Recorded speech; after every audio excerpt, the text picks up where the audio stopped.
fam, your man Coach Mo Rev again. This is one of my favorite Italian spots, an institution of Euless. We're on Euless, Maine. One of my good friends from choir days in middle school, Jack Alfieri, his family owns this restaurant. We've been visiting here forever. Had my 30th birthday here, had my mom's 50th birthday here. The Elite Fam is all about family spots, and this is one of the family spots that we have in town with a good friend. I want you guys to meet him. We're gonna do the same thing that we always do on the Thunder and Lightning show. We're gonna meet him. Let's go. Hey, Paisan. Welcome. You doing all right, brother? I'm good. Good to see you, buddy. Hey, always, brother. Good. How are you? Guys, this is Jack Alfieri, my main man. We've known each other since we were this young. I used to give him a hard time when we were in 6th grade, but we'll save that for later. Welcome to Savianos, guys. Welcome to Jack. Happy to have you guys. Come on in.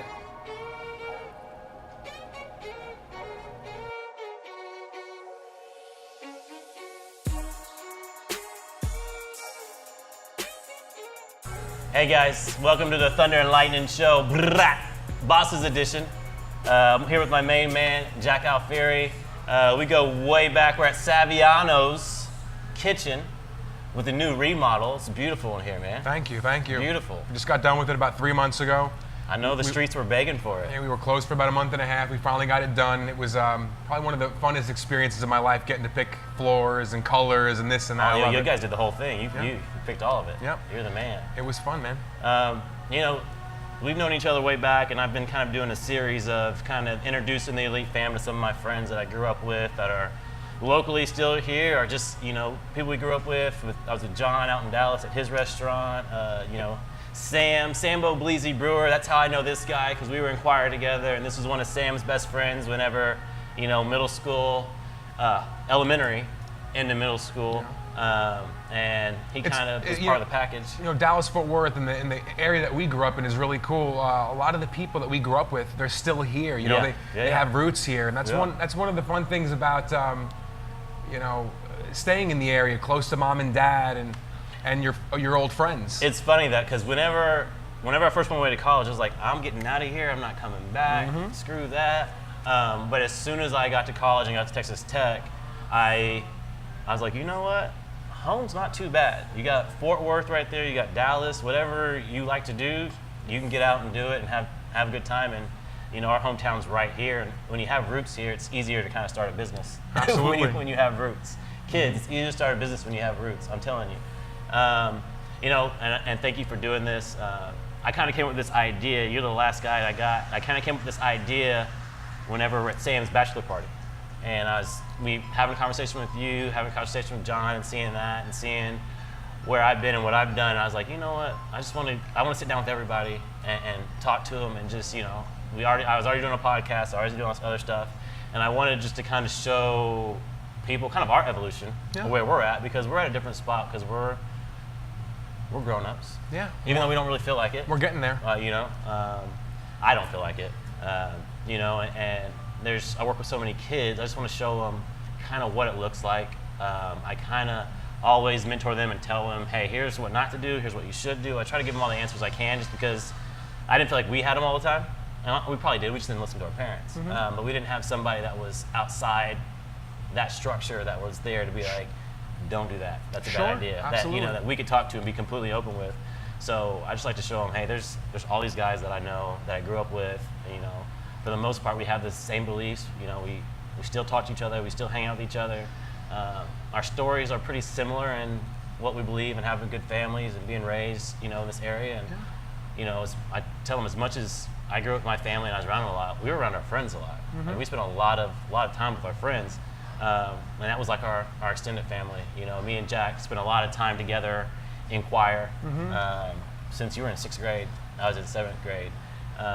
But before we even get into that, you and Sam knew each other, so I kind of didn't get the full. Sam had known about Savianos, and I don't know the whole history, background of Savianos and all that. I've eaten it a lot.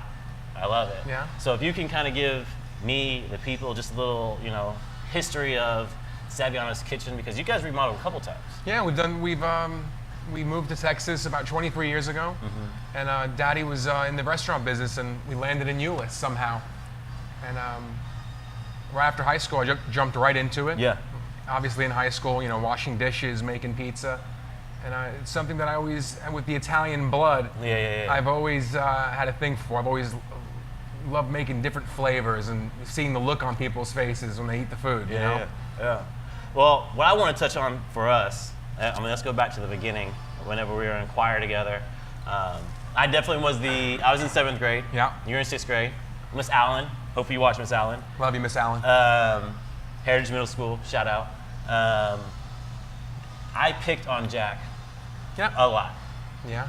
I say borderline bullying. He'll say it was full on bullying. You would have probably gotten arrested nowadays in the day and age we live. But yeah, it was a bully. It was hazing. Yeah, it's more. I would say more hazing. All in all, I tell you, I think at the end of it, right after I came up and punched you right in the face. It didn't happen. No, it didn't happen. I was that would have been a bad decision for me. All in all, I think at the end of it, we built a respect for each other that we still have to this day. And as we get older now, and we're in our own businesses, and we see what it takes and the hours and the sacrifice in what we're doing now. Yeah. A lot of these life stories, like being bullied and overcoming it on our own. We didn't need any other outside influence to take care of it. We dealt with it. There was no physical. We just dealt with it, and we got through it, and that helps us today in our decision making and our being able to overcome even the smallest bit of adversity. Yeah. Well, I think, and I tell people this, and I don't know if you ever heard me say this, but for me, the thing I miss most about high school or anything is choir. That's the only thing I would go back and do. And one, it was because I wasn't the best at it. I could do it. I wasn't the best at it. But in choir, we all worked extremely hard. Our choir directors demanded it of us. And, I think what people don't get, and why I'm not surprised that I'm good at what I do, or, you're good at what you do. You think about the way we broke down our music, you had to break it down in parts, and then solfege, and then the beat, and then, we broke it down, and kind of that's how I think my brain works, is I can see, and especially with cooking, right? You have your parts. Structure. Yeah, you have your structure, and it's kind of to make a big picture.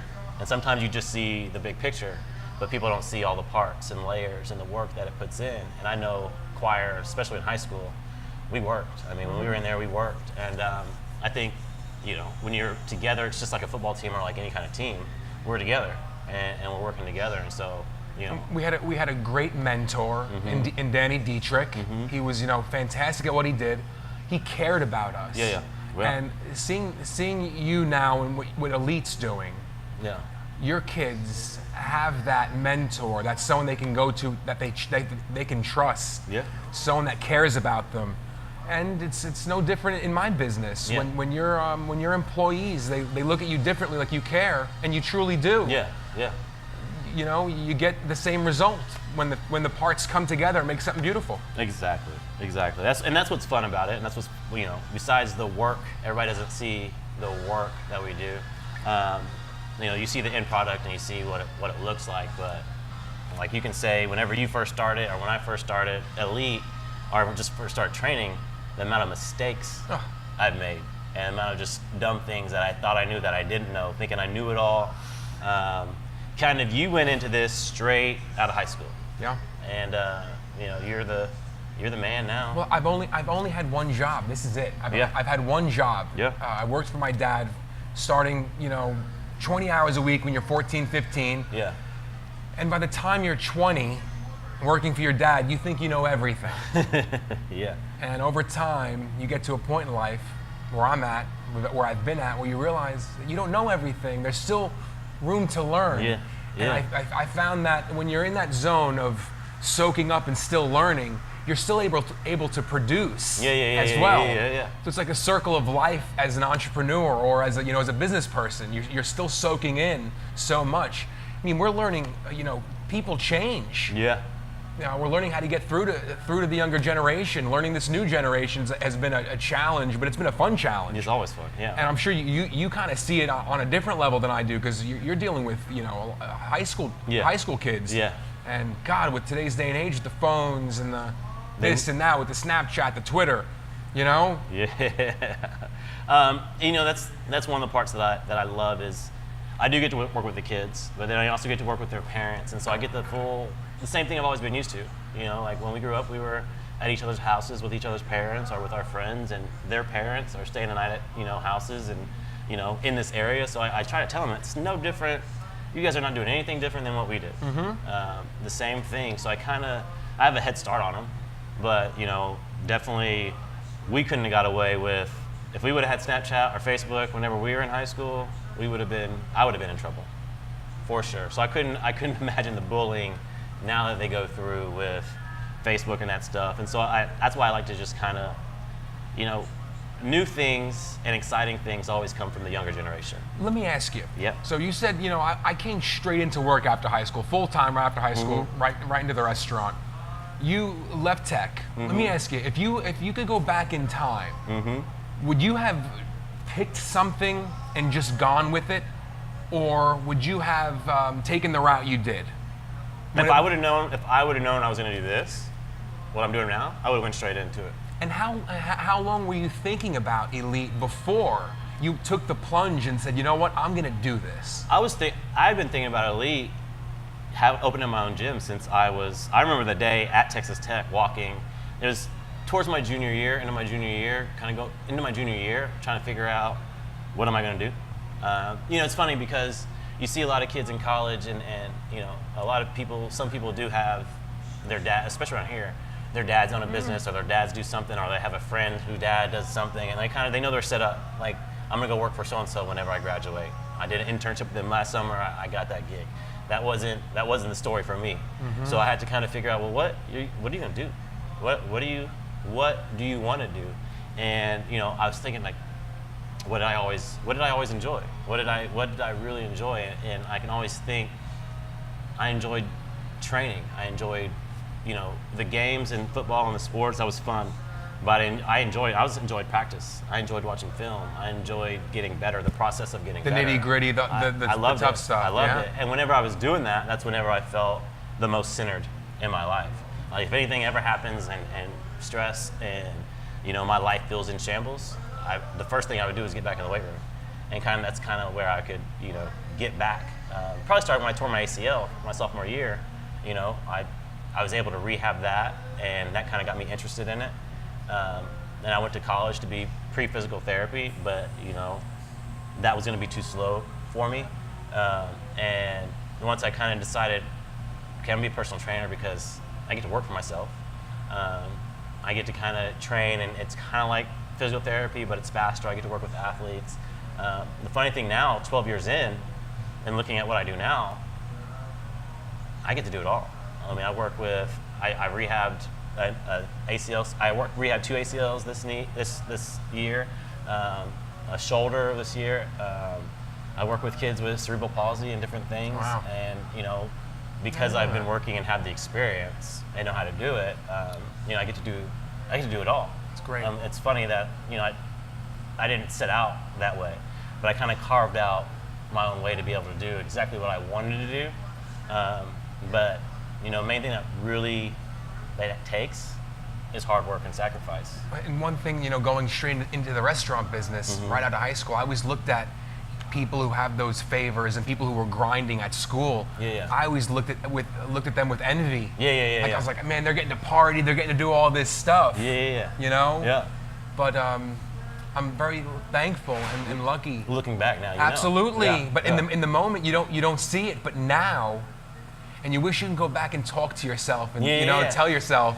But that right there is the main reason I like to do this, is because main thing, I just try to give the kids answers from somebody that they can kind of relate to. I mean, we're older than them, but we're not as old as their parents. We're kind of that middle ground where we're kind of coming into age as adults and professionals and respected by the community and, you know, both parts. But that's kind of the fun part of giving them the answers where, hey, there's a standard route where you're taught to go to school, then go to college, and then figure out what you want to do. It's not for everybody, Mo. It's not for everybody. It's not for everybody. And not everybody knows what they want to do. And then you're changing your major 2 or 3 times, and you're coming out, and there's more people that I know that aren't doing what their major is than are doing what their major is. Yeah. You know what I mean? And we see that on our side now. And so now that we're on the other side of 30, other side of 35 for me, you know, I wish I would have had some of those answers. I wish I would have known the route or been thinking about it sooner. Sure. So that's why I try to give the kids those answers, because you thought you were missing out, right? The grass is always greener on the other side. Yeah, and it's kind of one of those things of, you know, time is funny because, you know, the younger you are, the more you think everything is important right now. Like microwave society. I gotta have it right now, it gotta be this way, I gotta be here, I gotta be there. And you're like, you got time. You got time. Like you got tons of mistakes to make. Even if you're 26, right? 26 is still really young to me. That's a decade. I got a decade on that, right?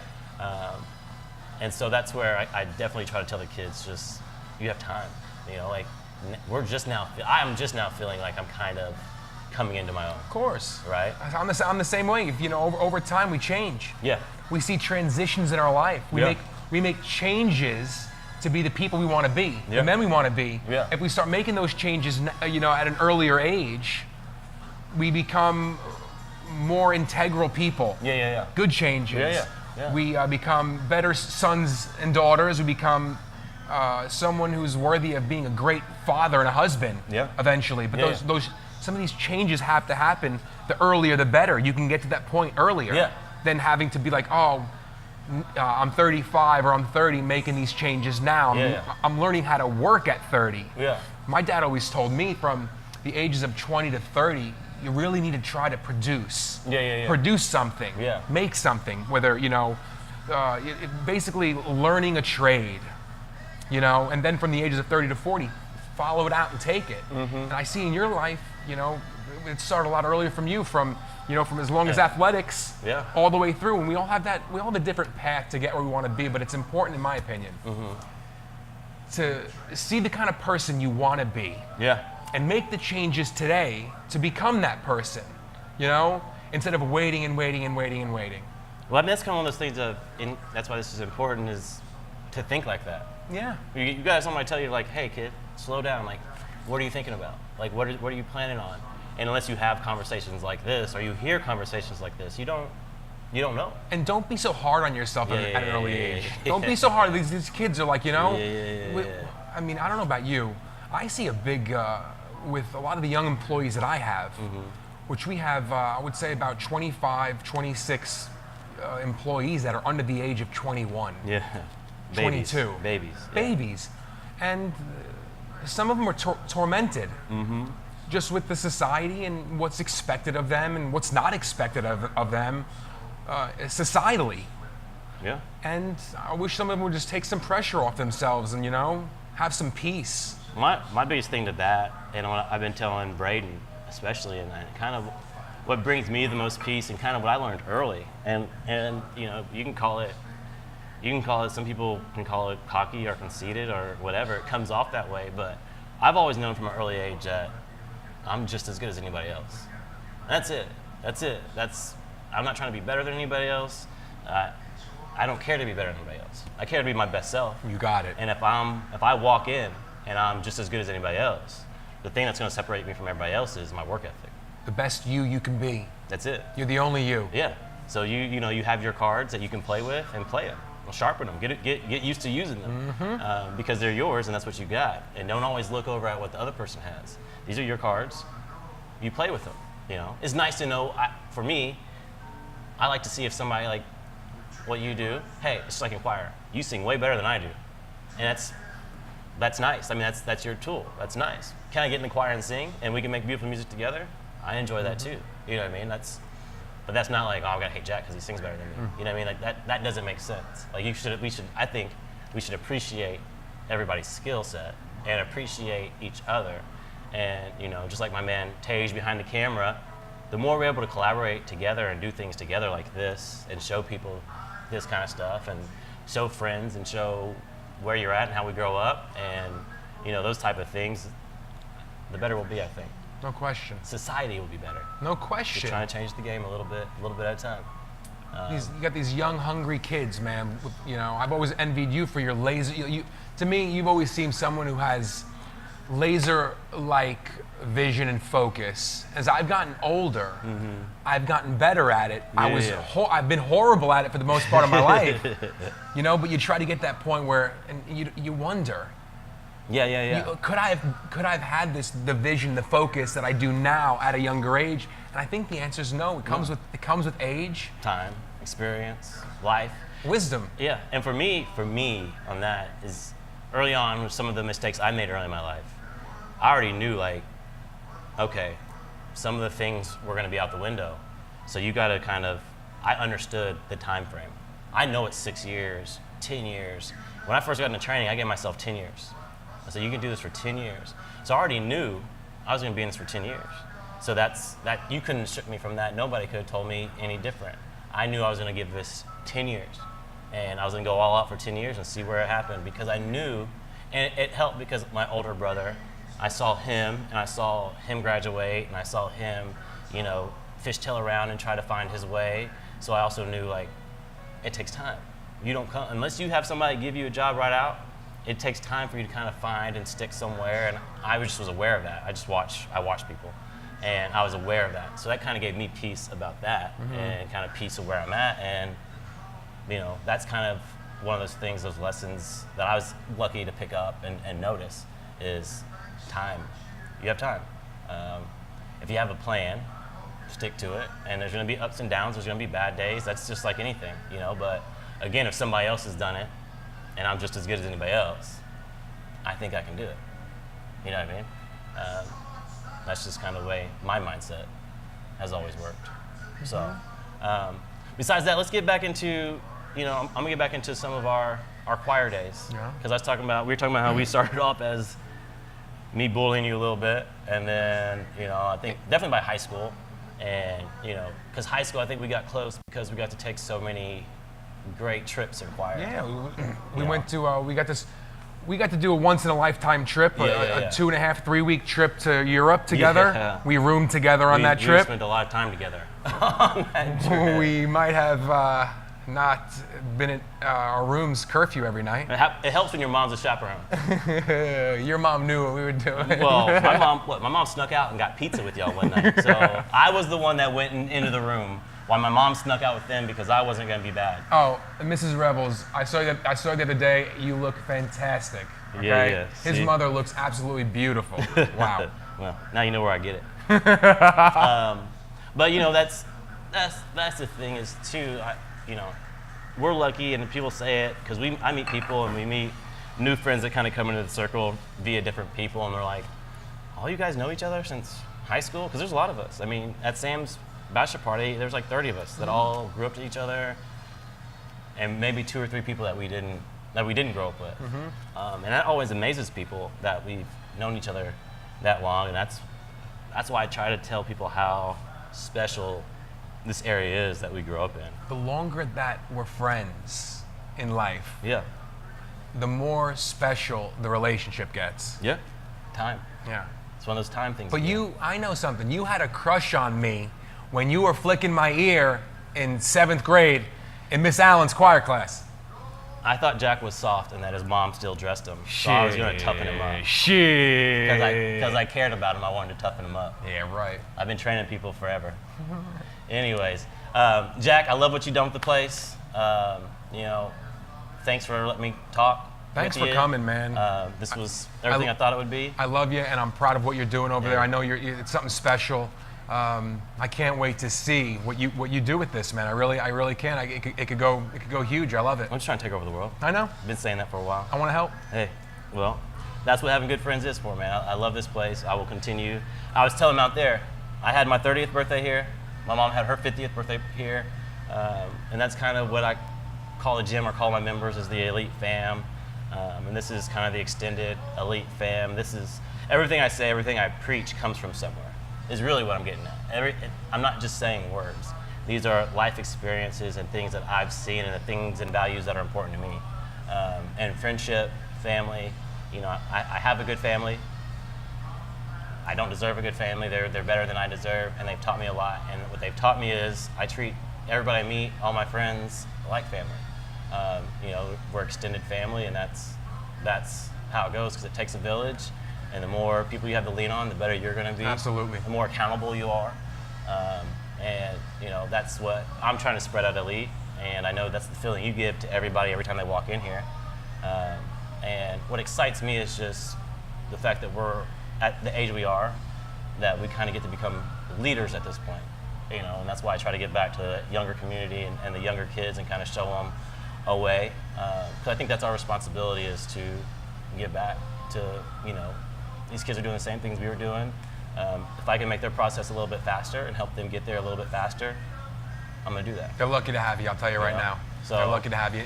Savianos, Euless, Maine, best food. You guys are doing a new menu, right? Yeah, we got a story about that. We got a new menu coming out. We'll do this about 3 or 4 times a year. We change up the, you know, rotating entree on the menu. Different entrees. We got a beautiful stuffed chicken marsala coming on the menu. Beautiful. Some roasted asparagus on there, and some fresh pasta. We'll have to come back and do a cooking segment at some point. Yeah, love to have you. We'll cook you guys up some specials. There we go. Hey guys, thank you for tuning in. My man Jack here at Savianos Kitchen. You guys got to check it out. As we always in this thing, love, peace, and happiness. Thanks, guys. Bye.